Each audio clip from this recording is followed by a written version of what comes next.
Hey, Ion, how are you? We're playing your tunes, buddy.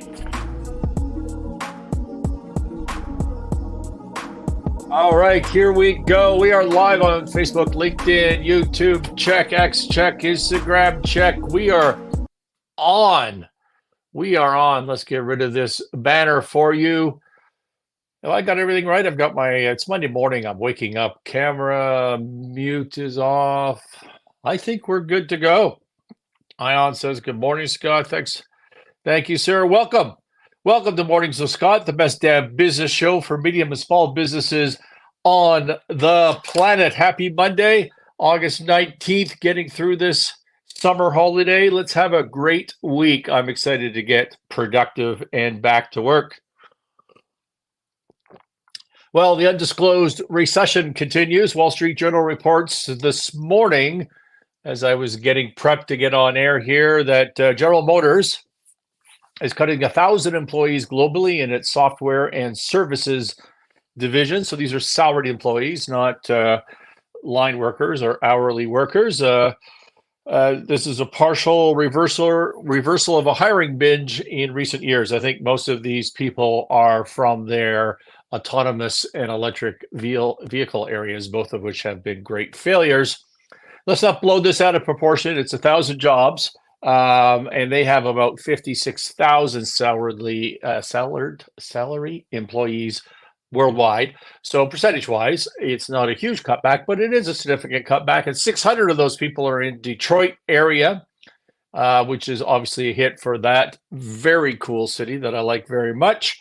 General Motors. Now, let's remember that General Motors, back in just a year ago, not even a year ago, October 2023, I think it was ratified in November 2023, entered into that huge settlement with the UAW, the union for auto workers, and so did other manufacturers. Ford, for example, did. And included in that settlement was a 25% increase in hourly wages, which, sounds like a huge amount, and it is. But then you think, well, inflation has been so outrageous under the Kamala Harris Biden administration. The inflation has been so much. How could workers and Trudeau in the North as well, Trudeau Friedland? But the inflation has been so outrageous. How could hourly workers possibly keep up? This is really a cost of living adjustment when you think about it and go through and do the math. So this settlement last year had wage increases, COLA adjustments, cost of living adjustments. So they dealt with the retroactive price increases, inflations, and then they changed their COLA, cost of living adjustments, going forward to deal with the inevitable future inflation, the job security, work week adjustments, so on and so forth. And so every automaker that signed these big wage increases last fall have been laying off like crazy, which is most of them. And that's what's going on here. It's a sign of the times. It's a sign of failed government policy, not just from the inflation perspective, but from forcing on these domestic automakers EV mandates and them searching along with that with autonomous mandates. And they're just losing. They're all losing to Elon Musk. Who would have thought? Who would have thought that was going to happen? Auto sales globally are down because the bottom line is nobody can afford to buy a car anymore. No one could afford it. And is it down? Yeah, year over year, auto sales are down 12%. And it's the bloodbath that Trump predicted about this sector, and that decline is accelerating. So in other words, it's 12% year over year, but I think I read somewhere, I don't recall the stat exactly, but it was about 9% just in the last couple of months. So, and a lot of that, I bet, has to do with China, but also because there are significant problems in China, and that drives a lot of luxury markets, but also domestically. No one can afford to buy a car anymore. Do you follow at Naval on X? If you're interested in business and wisdom, you should.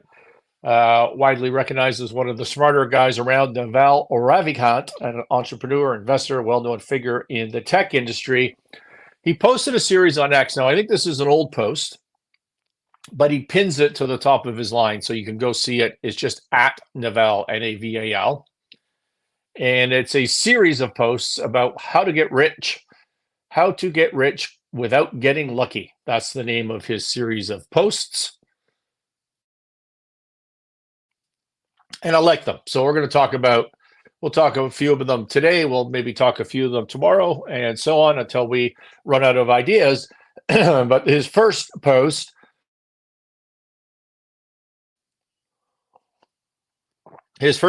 is seek wealth, not money or status. Seek wealth, not money or status. Wealth is having assets that earn while you sleep. Money is how we transfer time and wealth. Status is your place in the social hierarchy. This one hits very much home for me. I have spent a long career seeking the last two things that I'm not supposed to seek, money and status, because I think when you come from middle class, not very much, or whatever the circumstance may be, that you get sucked into this idea of moving up your status in life, and a currency to do that is money. And so that, I believe, is just from personal experience, is terrific wisdom. Seek wealth, not money or status. Wealth is having assets that earn while you sleep, and status is your place in the social hierarchy of this. So what is wealth? Investments. It's investments. You can own your business, you can own real estate, you can have other financial investments, but something that grows over time, not necessarily passively. Like passive, a business is not passive for sure. Even real estate investments are not passive. In fact, there's no such thing as passive income when you really get right down to it, but it's owning something that grows, that creates value, increases in value. That's what wealth is. And, haven't we learned this significantly? As I said, I think last Friday, during this era of inflation, what inflation does is it inflates the value of assets. So it increases the value of assets. And it does that by sucking the money out of those that are working for a paycheck, that are looking for money and are looking for status. It sucks money from the people that are looking for money and status and gives it to those that are looking for wealth, that have assets. So that's what wealth is. Money, of course, is a medium of exchange that represents time and value. This is how we trade and keep score on time and value. Chasing the paycheck, chasing the bag, chasing the next trade. You need that. But it's not your goal. Your goal is to create wealth. And then using that money, most people do, to obtain status, right? The car, the girl, the restaurant, the travel, all of which in the big picture is, what is it accomplishing? Does it create a couple of opportunities from time to time? Well, maybe, but mostly what it's doing is it's feeding your ego and driving you up your perception of where you are on the social hierarchy. And it's so prevalent, right? In today's society with social media, that's what all of these social media accounts are about, that are taking pictures by, $1 million cars and jets and celebrities and telling stories about great parties. That's what that is about. It's selling you the idea that you too can move up the social hierarchy. It has nothing to do with getting rich. So that was Naval's first point.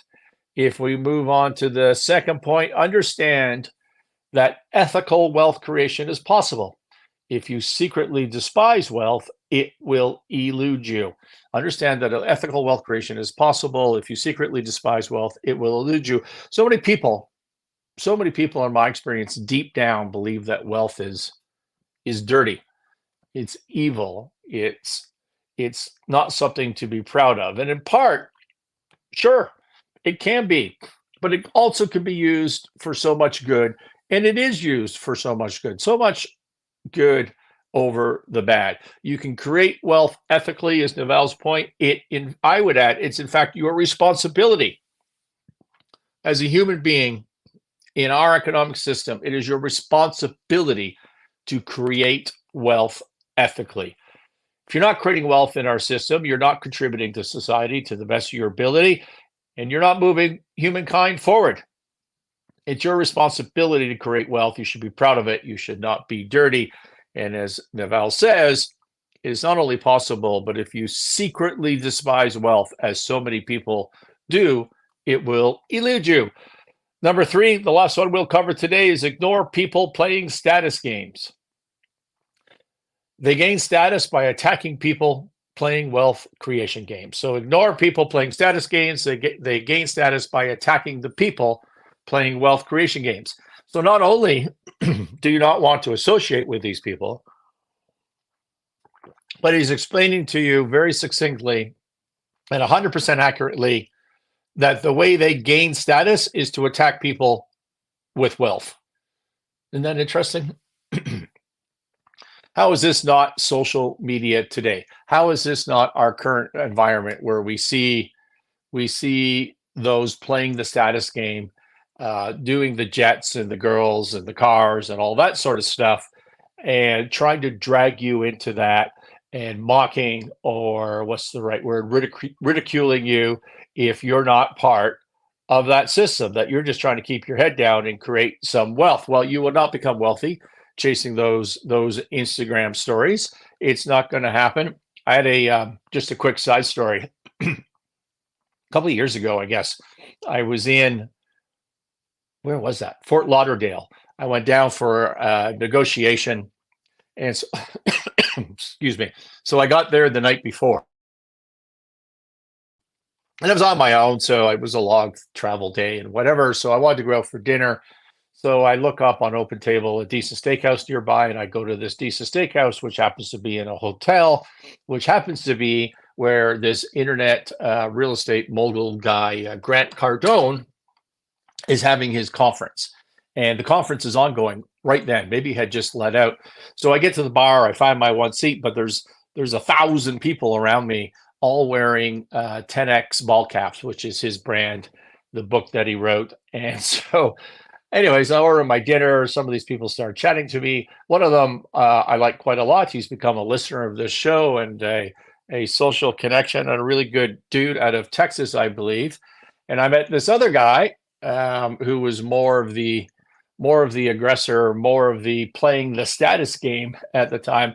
Bottom line, 3 of us have a bunch of drinks, and at one point, the other fellow, I don't remember where he's from, pulls out a picture of his plane. And these are young guys in their 30s, I would say. A picture of his private plane that he flew there on, and told me all the stories about that. And I'd had a bunch of drinks and a nice steak dinner. I was very impressed. And he's fun. It was a fun conversation. And the next morning, I was talking to my team. I was like, yeah, I met a guy with a plane last night. Didn't make any sense to me. And then I thought, or I met a guy with a picture of a plane in his pocket. More likely. I'm not suggesting that's the case. I'm just saying, if I had to do a statistical analysis of that, I'm going with the picture of the plane in the pocket. Don't chase status. Don't chase status. Play the wealth creation game and ignore those other people. Globe and Mail contributing. So Globe and Mail is the Canadian Wall Street Journal. I try to tell you guys all the time. And there was a contributing editorial from a dude named Benjamin Felix, a portfolio manager, head of research at PWL Capital. And it was titled, "Should Regular Investors Follow Roaring Kitty's Footsteps and Build Wealth by Trading Options?" Should you follow Roaring Kitty's footsteps and build wealth by trading options? So who's this Roaring Kitty? Or the editorial says Roaring Kitty, or Keith Gill, the guy behind the ongoing GameStop saga. If you go back to the Winning Momentum podcast on YouTube, maybe it was even Martinis with Scott back then on YouTube, I did a whole show on this GameStop thing. You can look that up. You can go to the channel and probably just search GameStop. So it inspired retail investors around the world to build wealth by trading options, but unfortunately, most retail investors are unlikely to replicate this success, says this fellow Benjamin Felix. Options are financial contracts that give the option holders the right, but not the obligation, to buy or sell a set quantity or dollar value of an asset at a fixed price by a set date. So that's what an option is for you investors that aren't educated on those, or yeah, aren't trained and educated on those financial instruments. And I will remind you that I, Scott Sinclair, here on Mornings with Scott or any of my other social media, I am not a financial advisor to individuals on these types of securities. I'm neither trained to do that nor accredited and registered to do that sort of work. So don't take my financial advice. Take my advice on running your business, right? And I'm happy to tell you what I do from a financial point of view. But this fellow, Benjamin Felix, is in fact I assume, a licensed and accredited portfolio manager. And you ought to be listening to him over me. And he says that it's hard to look at Roaring Kitty and not imagine trading your way to extreme wealth. Can you trade your way to extreme wealth with options? By taking similar risks. Experimental research suggests that that's not going to happen for you. Cut that short. So remember, he's the expert and I'm not, but I do have to comment and say, really? Really? This is what you're taking away from the Roaring Kitty story of trading options and taking risks on GameStop? Really? It's not that. It's the exact opposite. It's literally the exact opposite. So go back and listen to my show on GameStop. But who is this Keith Gill, known as Roaring Kitty on the internet? He gained fame during the GameStop surge in early 2021. And I don't remember the numbers, but the stock went up hugely. And this guy was a former financial analyst who created and built a significant day trading type stock, and retail investors, small investors like you and me, a following on Reddit, the social platform, also on Wall Street Bets. He has a YouTube channel, or did back then. I don't know what he does these days. And he created this following, and he kept pumping and pumping and pumping the stock GameStop. The symbol was GME, as I recall. And so he drives this up with this huge community. Now, if you knew that you had the power to do that, what should you do? If you have absolute certainty that you can drive up the value of the stock, what should you do? Well, if you buy options, if you invest in options, it provides you a tremendous amount of leverage. That's why they're so risky. And so if you just buy a stock, you spend your money, you buy stock, and stock goes up 10%, well, you made a 10% profit. That's easy to understand. Well, if you take that same money and you can buy whatever, 1,000 options, and because you're just buying the contractual right to buy the stock. You're not actually buying the stock. And then the stock goes up and you can trade that out.